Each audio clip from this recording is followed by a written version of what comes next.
अंतरिक्ष यान चंद्रयान 3 की चंद्रमा की यात्रा प्रारंभ हो चुकी है। As the rocket is soaring through the clear skies, every second moving closer to the accomplishment of the most important milestone in its mission to moon. Every Indian witnessing the launch live is content with the feeling of watching history in the making.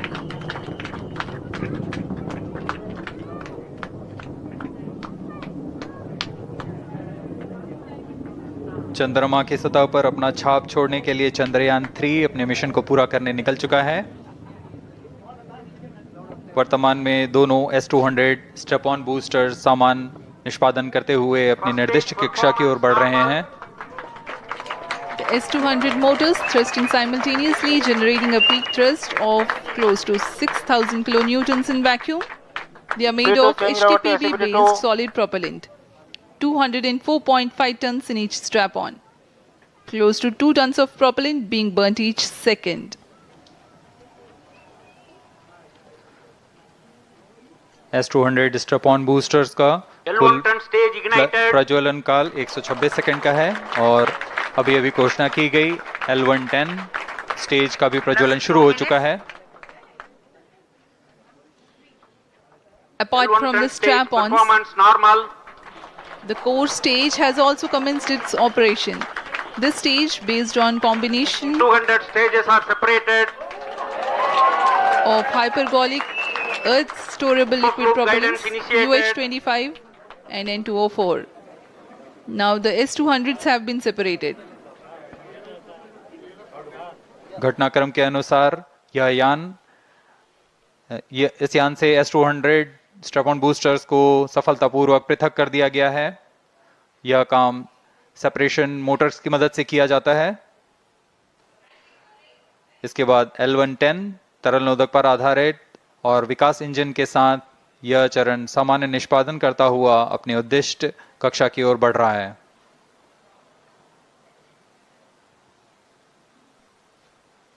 अभियान close loop guidance के अंतर्गत है।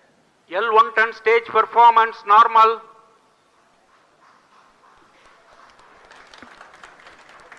The trajectory of launch vehicle is closely following the prediction. Payload fairing separated.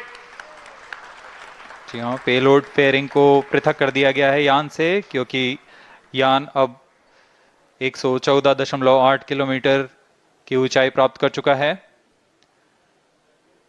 इस चरण का कुल प्रज्वलन काल 200 सेकेंड होता है और इस दौरान यह करीब 1600 किलो न्यूटन का प्रणोद उत्पन्न करता है। We are 220 seconds past the launch time. Current altitude is 135 kilometers. In the 200 seconds of its operation, the L110 stage carries the rocket up to 175.5 kilometers altitude and imparts a relative velocity of 4.18 kilometers per second, that is 250 kilometers every minute. L110 stage performance normal. LVM-3M4 rocket का द्वितीय चरण पूर्णतः सामान्य निष्पादन करते हुए इस चरण में कुल 113 टन के तरल नोदक भरे जाते हैं।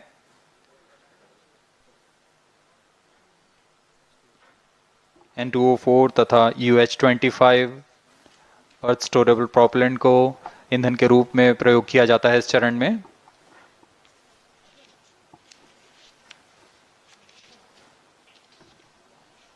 Stage ignition is authorized. अगला चरण C-25 का प्रज्वलन भावी है। Plus 5 minutes.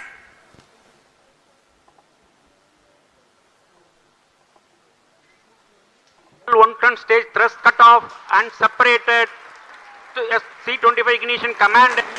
25 ignition confirmed. That's a piece of really good news that the third stage has started its operation. The C-25 stage has been ignited. जी हाँ, एक बहुत ही जटिल प्रक्रिया होती है क्रायो इंजन का इग्निशन और इसके प्रज्वलन के साथ ही तालियों की गड़गड़ाहट से गूंज उठा है मिशन नियंत्रण कक्ष। तृतीय चरण C-25 वर्तमान में प्रणोद उत्पन्न कर रहा है। पूर्णतः सामान्य, सभी तंत्र पूर्णतः सामान्य हैं। 118 kilonewtons thrust in vacuum is what this stage develops with its 28.6 tons propellant combination of liquid hydrogen and liquid oxygen. Present altitude is performance normal. तृतीय और यह अंतिम चरण है इस यान का C-25। यह क्रायो ईंधन पर आधारित चरण है जिसमें लिक्विड हाइड्रोजन, लिक्विड ऑक्सीजन का इस्तेमाल होता है। इसमें कुल 28 टन का क्रायो ईंधन पूरी सुरक्षा तथा सावधानी के साथ भरा जाता है। इस चरण में 186 किलोन्यूटन का प्रणोद उत्पन्न होता है और यह करीब 640 सेकंड तक प्रज्वलित रहेगा। इसमें दिशा नियंत्रण के लिए इंजन जिम्बल का इस्तेमाल किया जाता है। क्रायो ईंधन का विशिष्ट आवेग 446 सेकंड के करीब होता है।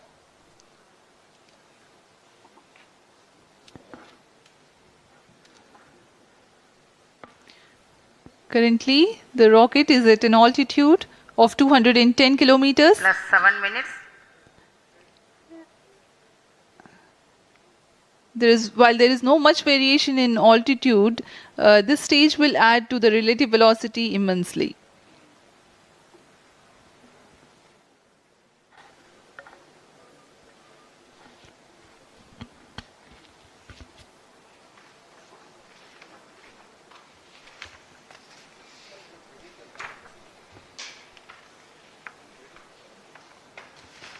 Cryo stage performance अब आपको normal. पेलोड के बारे में जानकारी देते हैं। लैंडर मॉड्यूल्स पे कई वैज्ञानिक प्रयोगों के लिए पेलोड्स लगाए गए हैं।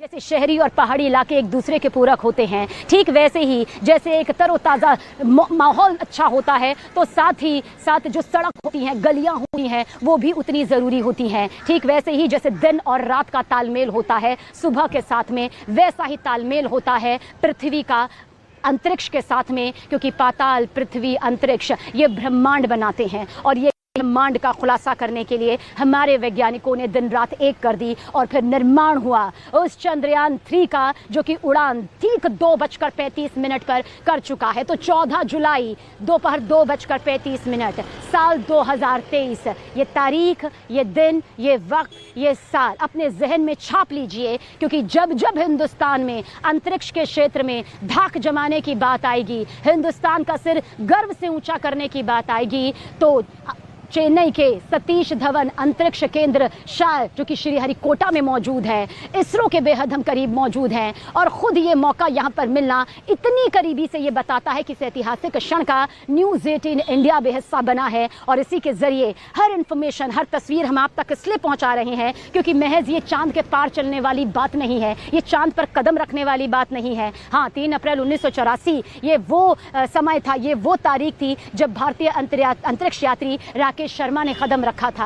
हालांकि तब इतना ये सारा प्लेटफॉर्म नहीं था, लेकिन फिर भी बता दिया था कि किस तरह से जो काबिलियत होती है, किस तरह से जो जज्बा, जुनून, हौसले की बुलंदियों पर खड़ी इबारत होती है, वो कभी ढहती नहीं है बल्कि कदम को आगे बढ़ाती है। चंद्रयान 1 भले ही वो यान उसने लैंड ना किया हो, लेकिन पानी की मौजूदगी के बारे में जिक्र देकर एक क्रांति और एक बहुत बड़ी उम्मीद आ गई थी, जिसने चंद्रयान 2 का निर्माण किया। और इस निर्माण के बाद आज की तारीख यानी 14 जुलाई दोपहर 2:35 साल 2023, वो इतिहास के पन्नों में दर्ज हो चुका है वक्त, जो अब से 40-45 या हो सकता है कि 50 दिन भी यहाँ पर लग जाएं। ये दिन वैज्ञानिकों के लिए बहुत ज़्यादा हो सकते हैं, क्योंकि उनकी सांसें थमी हुई हैं, उनकी उम्मीदों का जो पूरा काफिला है वो चंद्रयान 3 के साथ अपनी उड़ान भर चुका है। क्योंकि चंद्रमा की सतह पर, उसकी धरती पर समझिए आप, बहुत बड़े बड़े खतरनाक गड्ढे हैं, क्रेटर हैं। लैंडिंग से पहले एक बराबर सतह का, यानी एक ऐसे संतुलन सतह का चुनाव करना बहुत ज़्यादा चैलेंजिंग हो जाता है, चुनौतियों से भरा रह जाता है। अगर गड्ढे या असमतल जगह पर ये लैंडिंग होती है, जो कि सॉफ्ट लैंडिंग बहुत ज़रूरी होती है, तो फिर आप समझिए किस तरह से ये पूरा मिशन जो है वो आगे बढ़ता है। यानी सॉफ्ट लैंडिंग यहाँ पर होनी सबसे ज़्यादा ज़रूरी है। कुछ टेक्निकल भाषा भी यहाँ पर आ जाती है, जैसे चंद्रयान 3 का जिक्र हम कर रहे हैं, जो रोवर इसमें है, जो कि चंद्रयान 2 में नहीं था, ऑर्बिटर जो कि 3 में है लेकिन 2 में नहीं था। अब समझिए ये किस तरह से यहाँ पर संतुलन बैठाकर एक बड़ी उछाल मारते हुए, एक बड़ी छलांग लगाते हुए चंद्रयान 3 गया है। दोनों में भले ही एक दूसरे से इस वक्त समानता नजर आती हो, लेकिन मकसद एक ही रहा, मकसद एक ही था, मकसद एक ही है और एक ही रहेगा, चांद की जमीन पर, चांद की सतह पर फतह हासिल कर। तो चांद के रहस्य को खंगालने के लिए चंद्रयान 3 लॉन्च किया जा चुका है। 2:35 पर सटीक समय पर यह लॉन्च किया जा चुका है। अब चांद के जितने भी रहस्य हैं वो पूरी तरीके से अब भारत खोजता हुआ नजर आएगा। हालांकि कई चरणों में इसकी लैंडिंग होनी है, 4 चरण पूरी तरीके से पार कर चुका है और ऐसे में अब 30 से 40 दिनों का वक्त लगेगा जब वो धरती की परीक्षा में कक्षा में प्रवेश करेगा और उसके बाद फिर वो आगे बढ़ता हुआ नजर आएगा चांद की सतह पर। लेकिन सबसे महत्वपूर्ण हो जाता है लैंडर और रोवर जो कि लैंड करेंगे। ऐसे में कहा यह जा रहा है कि रोवर जो है चांद की सतह से जुड़ी हुई तमाम जानकारियां जुटाकर भेजता रहेगा, जैसे तस्वीर और वहां पर जिस तरीके का तापमान है, क्योंकि कहा यह जा रहा है कि -180 डिग्री का टेंपरेचर वहां पर रहता है। ऐसे में पानी की संभावना सबसे ज्यादा उसी इलाके में होगी, साउथ पोल की तरफ, जहां पर इस बार चंद्रयान 3 जो है लैंड करता हुआ नजर आएगा। क्योंकि अब तक जितने भी मिशन जो है बाकी देशों की तरफ से किए गए हैं, चाहे वो चीन हो, रूस हो, अमेरिका हो, नॉर्थ पोल पर जो है यान लैंड करता हुआ नजर आया। लेकिन अब इतिहास रचते हुए चांद की तरफ जो है चंद्रयान 3 बढ़ता हुआ दिखाई दे रहा है और ऐसे में पूरी उम्मीद यही है कि यह मिशन जो है पूरी तरीके से सफल रहेगा। 2008 में जिस तरीके से भारत की तरफ से चांद तक पहुंच बनाने की कोशिश की गई थी, उसके बाद से ही लगातार एक के बाद एक कई कामयाबी मिलती हुई नजर आई। लेकिन अब ये बड़ा मिशन जो कि भारत के इतिहास में सबसे बड़ा मिशन हो चुका है, लेकिन इसकी सफलता के लिए जिस तरीके की तैयारियां की गई थी वो पुख्ता तौर पर इसी चीज को देकर की गई थी कि लैंडिंग जो है पूरी तरीके से स्मूथ हो, सेफ हो, क्योंकि लैंडिंग पर ही पूरी की पूरी जो योजना है वो निर्भर रहती है। क्योंकि हमने देखा कि ऑर्बिटर जो है चंद्रयान 2 का अभी भी वहां पर मौजूद है, जो कि लगातार चक्कर लगाता हुआ नजर आ रहा है और उसी ऑर्बिटर के जरिए कई महत्वपूर्ण जानकारियां भी वैज्ञानिकों तक पहुंची है। लेकिन अब ये मिशन जो है पूरी तरीके से सफल हो, इसी पर पूरा का पूरा फोकस रहा है और ऐसे में तैयारियां भी इसी लिहाज से की गई है। क्योंकि जो डायरेक्ट लैंडिंग होगी वो एक साथ नहीं होगी, बल्कि कई चरणों को पार करते हुए लैंड करवाया जाएगा, ताकि वहां के वातावरण, वहां की जितनी भी चीजें हैं उसके अनुकूल रहे। और ऐसे में साउथ पोल को इसी वजह से चूज किया गया है क्योंकि सूर्य की रोशनी जो है सीधे तौर पर नहीं पड़ती है, तिरछी पड़ती है, तापमान जो है बेहद नेगेटिव में रहता है, यानी कि -180 डिग्री। और इसके साथ ही कई खनिजों के बारे में भी जिस तरीके से रोवर पता लगाता हुआ नजर आएगा, उसकी हर एक जानकारी जो है यहां तक पहुंचती हुई नजर आएगी। ना केवल देश बल्कि दुनिया के कई ऐसे देश हैं जो कि इस पर नजर गड़ाए हुए हैं, क्योंकि कई चुनौतियों को पार करते हुए भारत ने इस मिशन की शुरुआत की है।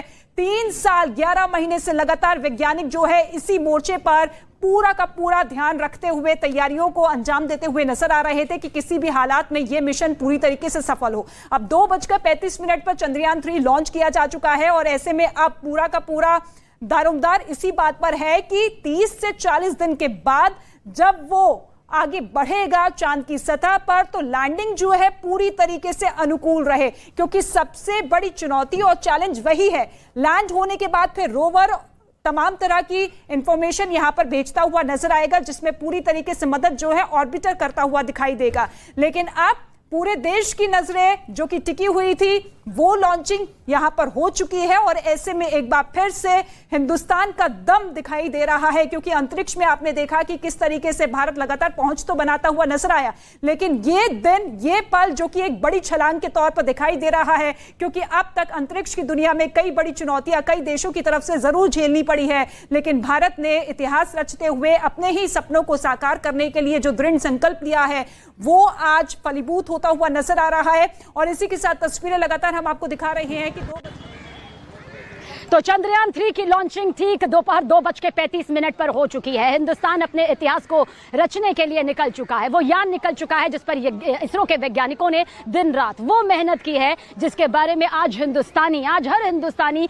गर्व से अपना सीना चौड़ा करके कह सकता है ये हमारे वैज्ञानिक है, ये हमारा अनुसंधान है जिसने चांद पर कदम रखने के लिए अपना तीसरा यान किस तरह से भेजा है। दरअसल ये दूसरा यान है। चंद्रयान 1 की कामयाबी जरूर सामने आई थी, लेकिन यान के तौर पर जब चंद्रयान 2 गया था, आखिरी वक्त पर वो सॉफ्ट लैंडिंग नहीं हो पाई थी, जिसका मलाल सिर्फ वैज्ञानिकों को नहीं बल्कि पूरे हिंदुस्तान को था। पर अब वो मलाल दूर दूर तक नजर नहीं आएगा, क्योंकि ये विफलता आधारित दृष्टिकोण है। विफलता नाम डरिए मत, इसका मतलब ये है वो 10 चरण जिन पर ये पूरा यान ऊपर खड़ा जाकर उतरेगा, चांद की कक्षा पर, चांद की धरती पर मौजूद करेगा, उस दौरान आखिर क्या चुनौतियां आती हैं, उस दौरान आखिर क्या कुछ नजारा सामने आता है, उस दौरान आखिर कुछ हालात बनते हैं, किस तरह से हमारे यान को यहाँ पर मूवमेंट करनी पड़ती है, अपने रफ्तार के साथ वो तालमेल करनी पड़ती है, उसी आधारित दृष्टिकोण को यहाँ पर तय किया गया है। 3 मॉड्यूल यहाँ पर साथ गए हैं, lander module, propulsion module, integrated module. Lander module यानी एक चौपाया यंत्र जिसके जरिए इंफॉर्मेशन आएगी,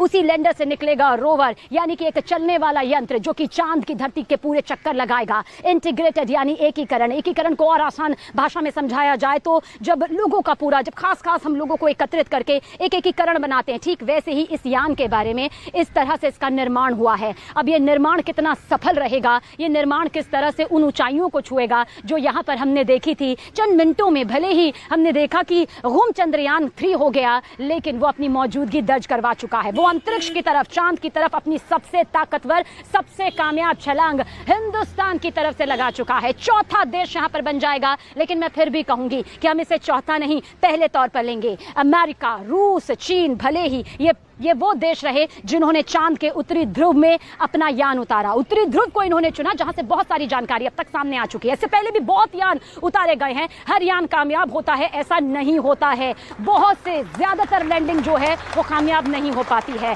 हिंदुस्तान ने अगर चुना तो चांद के दक्षिणी हिस्से को चुना, वो दक्षिणी हिस्सा जो कि सबसे ज्यादा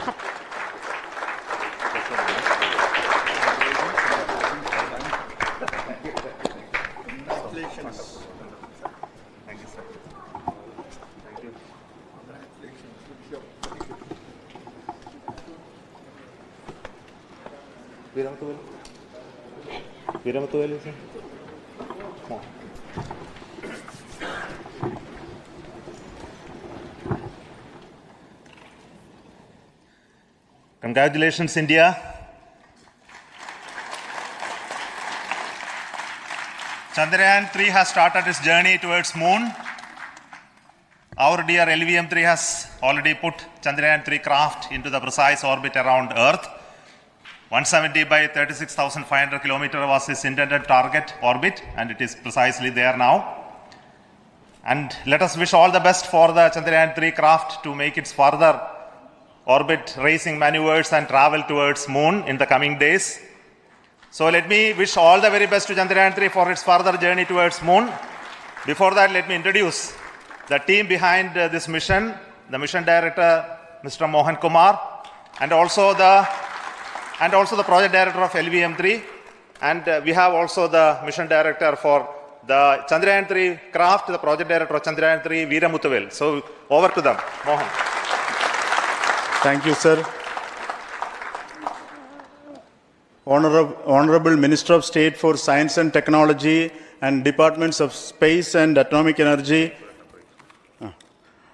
Dr. Jitendra Singh, respected Chairman ISRO and Secretary Department of Space, former secretaries of the department, invited dignitaries, respected dignitaries and invitees, I am very happy to report here that the LVM-3 M4 vehicle has injected the Chandrayaan 3 satellite to the precise orbit, and once again the vehicle is proved to be the most reliable heavy lift vehicle of Indian Space Research Organization.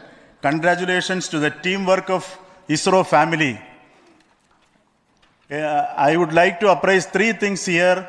The vehicle systems are in the continuous process of quality improvement, especially in the event of our human rating efforts towards making the systems reliable.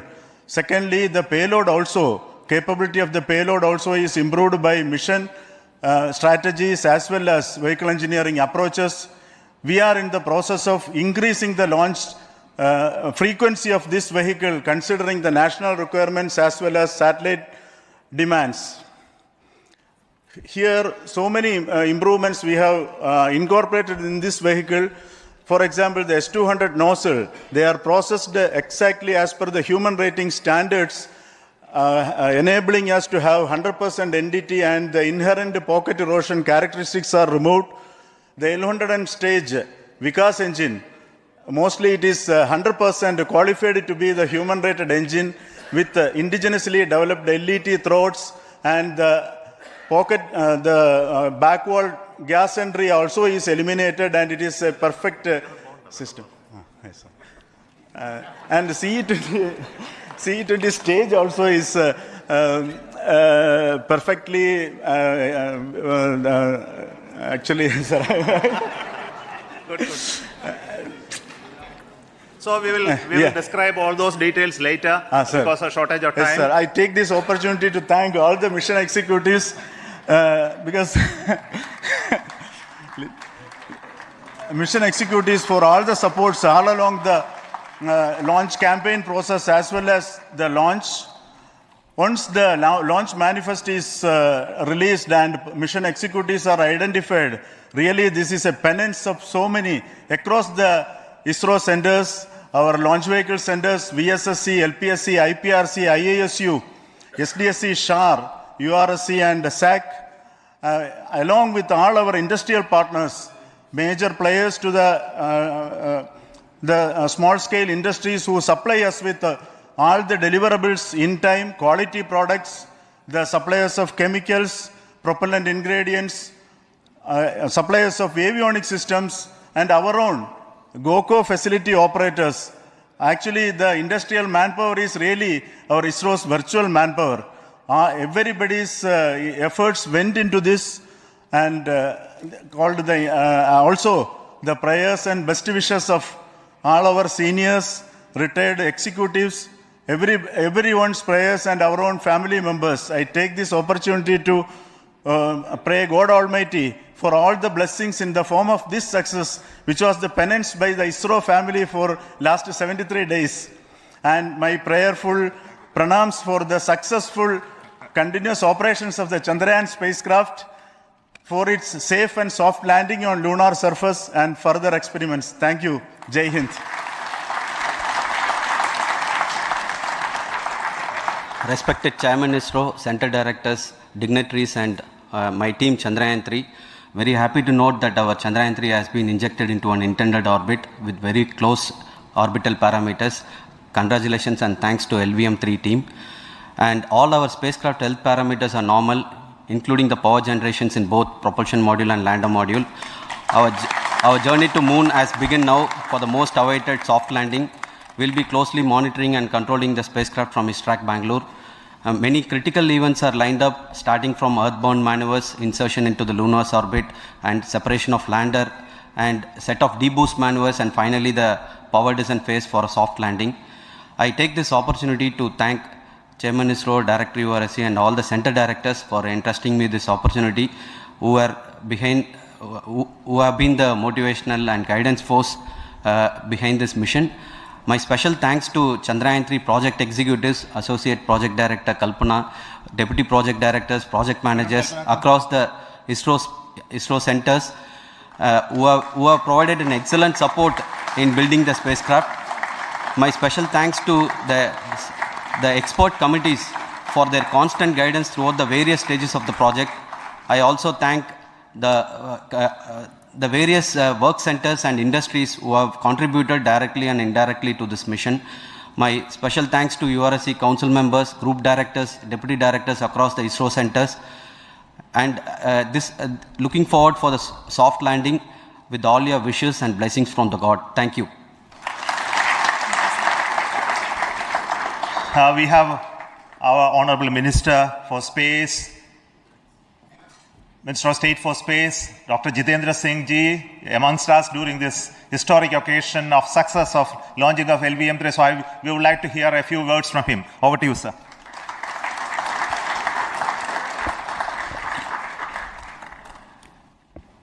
It is indeed a moment of glory for India and a moment of destiny for all of us over here at Sriharikota who are a part of the history in making.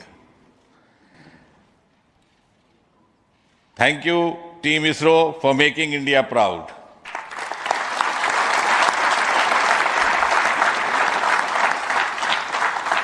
And thank you, Honorable PM Narendra Modi ji, for having made this possible by unlocking the gates of Sriharikota and enabling the India's space sector.